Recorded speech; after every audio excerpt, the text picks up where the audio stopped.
it was about the beautiful age of travel. Pan Am was very luxurious and knew that whole paean to the glamour of travel.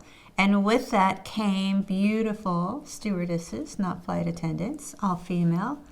And that was the surface story, one woman's story about being a Pan Am flight attendant stewardess. The story behind the story was that they were, not everyone, but many, kind of couriers for information between countries. It was the perfect, foolproof scenario for sharing information. What I did to begin the research was obviously looked at any stewardess uniform for that time. Prior to that, I had done I think one season lived TV series called LAX. Still close to Blair. And I knew from that show that there weren't good flight attendant uniforms, right? Because of size, because of fading, blah, blah, blah. And so I created like 30 different fictitious flight uniforms. So I knew kind of the how-to of the most base idea. Beyond that research, I started looking into specifically not just 1963, but perhaps 1958, 59 to 63, right? Because everything, that was New York in 1963, but all the different flight attendants, stewardesses didn't come from New York. And so, yeah, I did a deep dive into that. To do the research, including I bought up every Life magazine from that year. And so many things happened in that year, but really 63 was JFK, his reign, the beginning, middle, and end, and the end culminated in his passing. What's weird is that while I always have, I have sort of the research for the job on the walls, but on that show, I had my little mini shrine of personal photos to keep me inspired or whatever, to watch over me. And one of those photos was a wallet-sized photo of my aunt, who was a flight attendant stewardess for TWA during that time.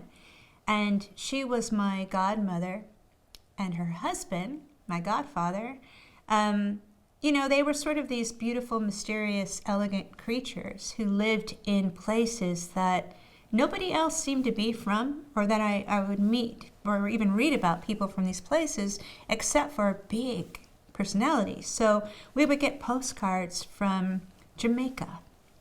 They lived down the street from Bob Marley. Why? I would get postcards and letters and photos from Mexico City at a time when not everybody was moving to Mexico City, and the Middle East, right? Saudi Arabia, these places. And so I was looking at her picture and her perfect TWA uniform and how to mirror or mimic that for Pan Am. But then I thought, what is all this behind the scenes stuff? Like, what's the behind story so that I can infuse it in the costumes for the Pan Am stewardesses in their off time, not in uniform. And as I did the deep dive, there's a certain amount of years before the White House will have information open to the public. Well, a certain amount of years had passed, oddly. I was just looking up 63, and I started looking at JFK's death. And believe what you will, conspiracy theory or not, there's many things. And so while that happened at the end, that sort of infused the impetus, information, and inspiration for the rest of the show for me. because of what America went through, right? Not just in the big cities, but everywhere.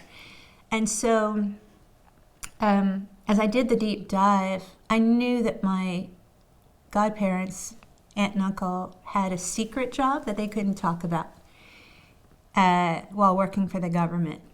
In fact, there are other people who have done that in my family. And so I was always curious about that. And as I started looking up who was around on the plane after he got shot, it was only a few people, right? And long story short, it's everyone you know, Lyndon Johnson, Jackie O, and a few others, and my uncle, right? So he saw quite a lot. And so that really helped fuel me inspiration-wise for the bigger story that was Pan Am. And that, these very smart, intellectually and very smartly dressed stewardesses were hired to help the U.S. to relay information back and forth. And I'm not 100% sure, and it hasn't been confirmed. Both are gone now. But my aunt and uncle met on a TWA flight that was happening, as it was with Pan Am, it was happening with TWA. My uncle was a Secret Serviceman for the Secretary of State for Lyndon Johnson. And that Secretary of State, Dean someone, said to my uncle, "It's too dangerous for you to be my Secret Serviceman. You're going to have to be that person for Lyndon Johnson. It's less dangerous to be the Secret Serviceman for the president and not the Secretary of State." That says a lot. But he also, because Johnson took up a lot of people that had been with Kennedy, you can read into that what you will.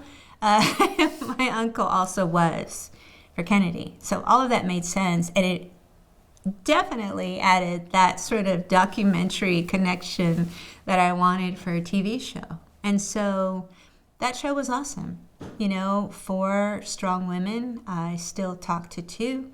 And how to make them more than just their uniform, and more than the fantasy, which many people have, which I didn't realize, of the sexual provocation of someone in a 60s stewardess uniform. It's funny, right? So I had a great time, and it was all rooted in reality. And was there a little fashion thrown in? Always.